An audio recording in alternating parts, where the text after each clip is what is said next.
Hello students, EVS के one liner 127 से start कर रही हूँ। नेक्स्ट है, काला हांडी में सबसे अधिक चावल पैदा किया जाता है, फिर भी वहाँ के लोग भुखमरी का शिकार होते हैं। ठीक है, नेक्स्ट है 128। आत्रेयपुरम गांव जो है वो कहाँ पे है? आंध्र प्रदेश में स्थित है। चीज़ें 129, यहाँ पे चीज़ें हैं उसके घरेलू उपाय, मतलब कि इन चीज़ों को हम कैसे ख़राब होने से बचा सकते हैं। फर्स्ट है दूध को हम क्या करते हैं? उबालते हैं। पके हुए चावल एक कटोरे में डालकर पानी के बर्तन में रखते हैं। हरा धनिया गीले कपड़े में लपेट कर रखते हैं। प्याज और लहसुन को खुले में रखते हैं ताकि नमी से बचा कर रखा जा सके। अगर मतलब नमी से बचा कर रखने के लिए हम प्याज और लहसुन को खुले में रखते हैं ताकि उसको हवा लगती रहे और वो ख़राब ना हो। ठीक है, 130। अचार रखने से पहले शीशी को धूप में सुखाया जाता है ताकि शीशियों में से नमी निकल जाए। अगर शीशी में थोड़ी भी नमी रह जाएगी तो अचार सड़ जाएगा।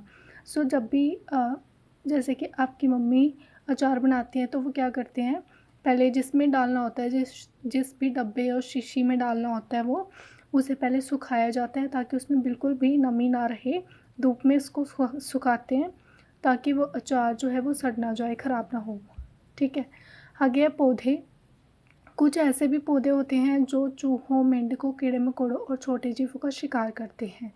सो आपको नाम पूछा जा सकता है कि कौन सा ऐसा पौधा है जो चूहे, मेंढकों और कीड़े मकोड़ों और अन्य जीवों का शिकार करते हैं, और पौधे का नाम लिखकर भी वो बोल सकते हैं कि वो पौधा किन किन जीवों का शिकार करता है। ठीक है, तो आपको याद रखने होंगे, चूहों, मेंढकों, कीड़े मकोड़े और छोटे जीवों का शिकार करता है। वो पौधा कौन सा है?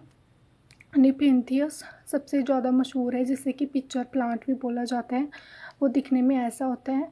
इसका क्या होता है कि जो ऊपर वाला एरिया है, ऊपर वाला जो भाग है वो पत्ती के ढक्कन के आकार का होता है। जो भी इसमें चूहा, मेंढक, कीड़े मकोड़े यहाँ पे आ जाते हैं तो वो ढक्कन को बंद कर लेता है, यानी कि उसका शिकार कर लेता है। और ये जो पौधा है वो कहाँ पर पाया जाता है? यह ऑस्ट्रेलिया, इंडोनेशिया और भारत के मेघालय राज्य में पाया जाता है। ये भी लर्न कर लेना अच्छे से।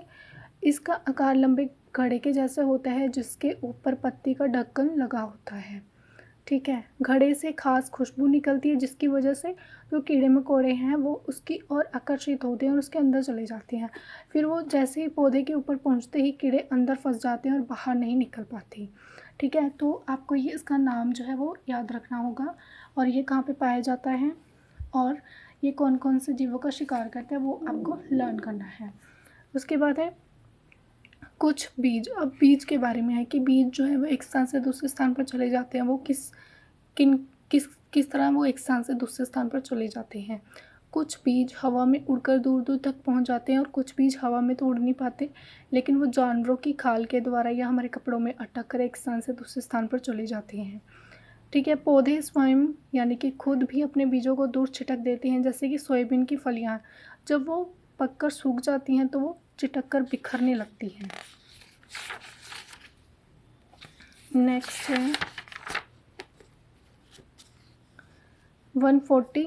अब ये है कि कौन सी चीज़ कहाँ से आई है। जैसे कि हमारे यहाँ मिर्ची जो है वो पुर्तगाल देश के व्यापारी लाए थे। कहाँ से लाए थे? साउथ अमेरिका यानी कि दक्षिण अमेरिका से लाए थे, लेकिन अब यह सारे देश में उगाई जाती है। सो आपको ये याद रखना है कि मिर्ची कहाँ से आई? साउथ अमेरिका यानी दक्षिण अमेरिका से। हमारे यहाँ भिंडी जो है वो अफ्रीका से आई है। गोभी, मटर जो है यूरोप से आए हैं। चाय असम से आई है, और सोयाबीन जो है वो चीन से आई है।